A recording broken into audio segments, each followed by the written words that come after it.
Welcome back to the end of the third video. No, that's not it. You must be so embarrassed!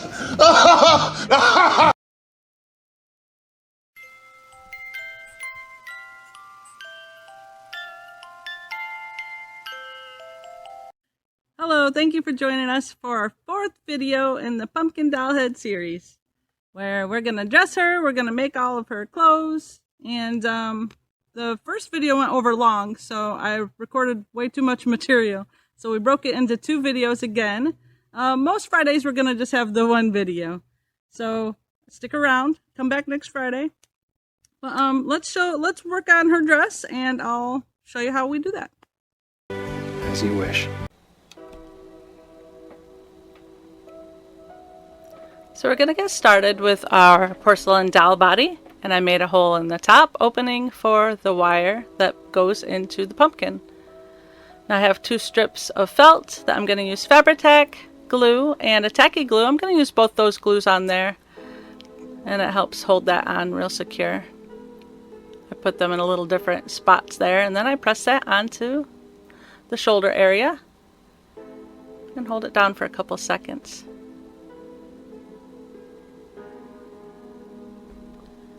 Next, I'm going to take some of the Model Magic, press it down to like a rectangle shape, condition it with a little water, and just wrap it around the neck to have some stability. And I press it up into the head and down onto the shoulders and let that dry.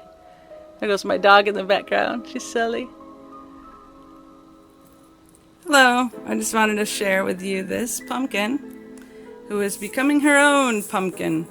She doesn't want to wear dreary clothes, and she doesn't want to look like a bum, which is kind of what I wanted her to look like. So all the materials that I've tried on her, this was going to be her cloak.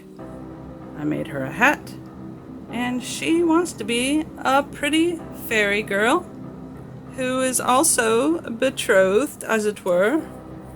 And so she is going to get her wish. We'll see you in a bit. Now this fabric that I got from Walmart, I'm going to use for the collar. And I just cut a nice long rectangle, and I'm going to use a basting stitch in the center of this.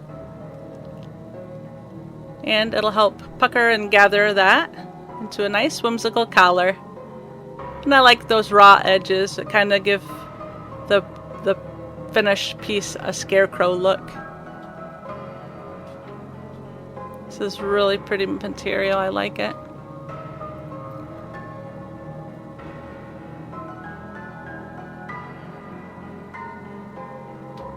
There's the collar.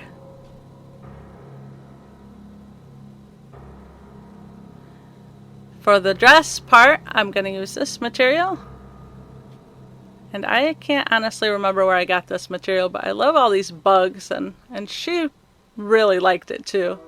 So I make a nice long rectangle. I measured from her base and up to her hips, and I just cut that long piece. And I found a nice piece of lace from my mom's lace stash, and I used Tacky Glue, and I glued that along the base, the bottom of that skirt panel.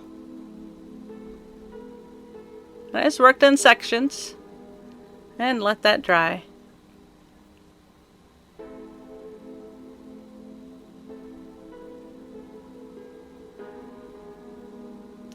Now here I'm cutting out a rectangle for the sleeves. I kind of held up to her arm and measured a bit larger than I needed because I wanted those sleeves to be puffy. I use a basting stitch on the edge of the sleeves and then push that flat because you don't want that bunched up.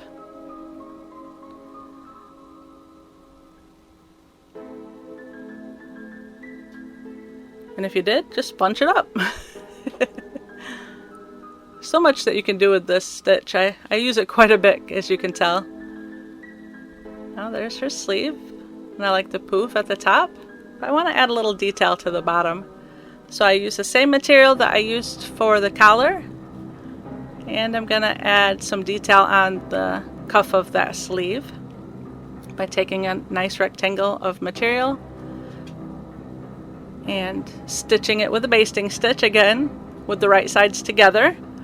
Sorry that's out of frame there. But I just go along the whole outside of that sleeve, and that makes a nice detail on the bottom. Again, it helps with this kind of scarecrow look.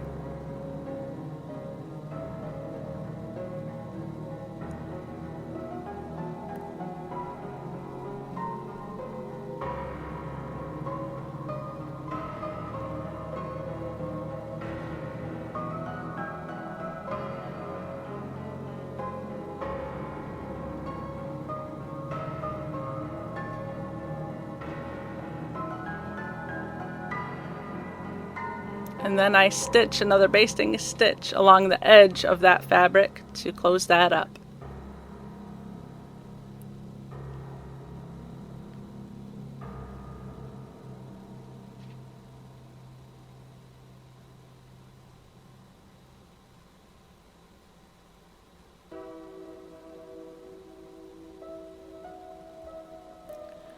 You can place it on the arm and see where you'd like that to sit, and I tied a piece of twine around that.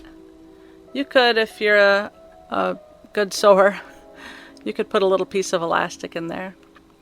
And then I found this little bunch of beads, and I stitch it at the base, the hem of the dress. It looked so sweet. And I believe this is called a captive stitch. So it comes out one side, it goes around the edge of one of those beads, it comes back down, and then you skip like 5 or 6 beads, you come back up, and you go just around that section between the beads and keep moving along. As you can see, those are nice long stitches, and that worked really well to hold those beads on there. I didn't want to use any adhesive on that part.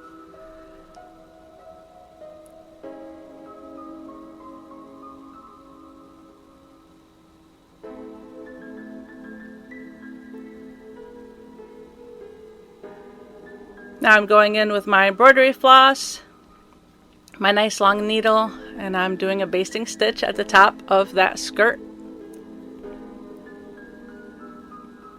Makes nice puckers and gathers, and I go all the way down. Here I'm cutting out a piece for the top, and I just use a rectangle of fabric. I cut a couple slits for the arms, and I wrapped it around her. I used a stitch at the top of each panel, and that secured the shoulders. And then I attached the sleeve to the top with another basting stitch, and I just went from each piece of fabric, the edge of each piece of fabric, to hold that on. And I went all the way around the arm. And then this is just how I like to do these art dolls. Now if you like to use a machine or do this in some other way, this definitely isn't the professional way to do it, but it's effective, and it did the job.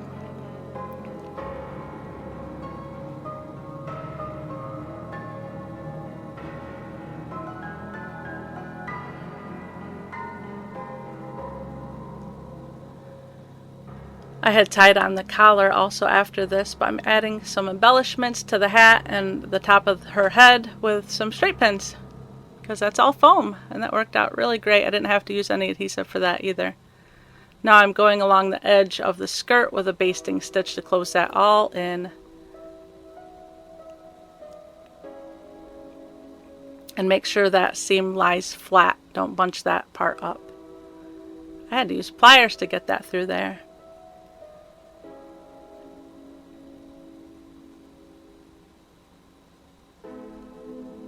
And pull the skirt on into place. And you could sew these two pieces together, the top and the skirt, but I did not. I just tied it in a knot in the back.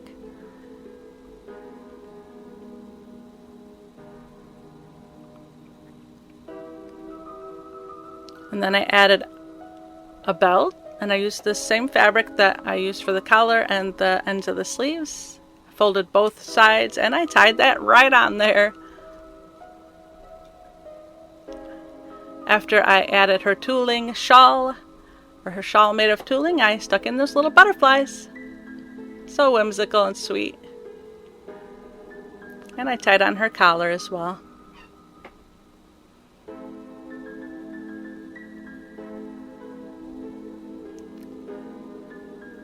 She's super happy.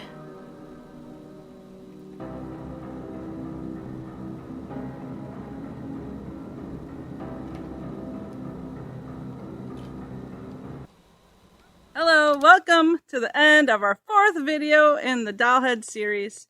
This was a lot of fun, a fun project.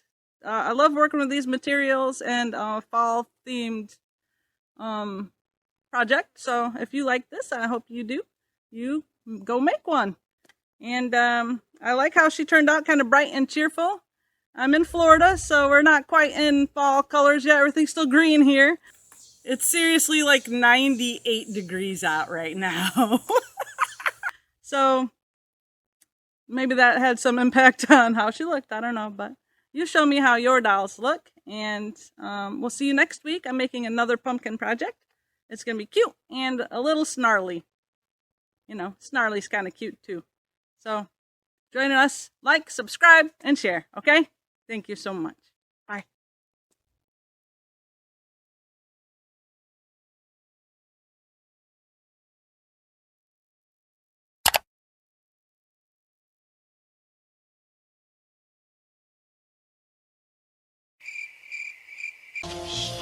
Listen, she's going to say the word.